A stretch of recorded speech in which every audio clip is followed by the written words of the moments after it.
May naidulot na maganda ang paglalantad sa ASEAN Summit ng mga agresibong hakbang ng China sa West Philippine Sea ayon kay Pangulong Bongbong Marcos. Kaugnay naman nang hindi niya pagtalaga kay Vice President Sara Duterte bilang caretaker ng gobyerno, nabanggit niya ang pagkadismaya sa ilang pahayag nito at posibleng panlilinlang umano sa kanya. Nakatutok si Ivan Mayrina.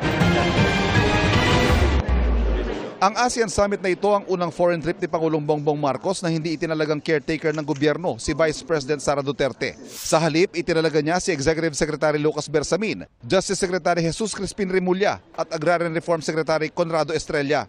She's not part of the administration anymore, so she's not part of the day-to-day running of what we are doing. So it would be unfair to ask her to now to impose that duty on her, since that's not part of her work now. Yeah. Pero nang tanungin kung anong relasyon nila ni VP Sara, aminado siyang nadismaya siya sa sinabi ni VP Sara na hindi siya itinuring na kaibigan ng bise. How would you describe your relationship with the Vice President now?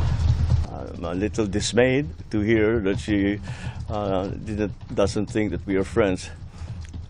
I always thought that we were, but maybe I was deceived.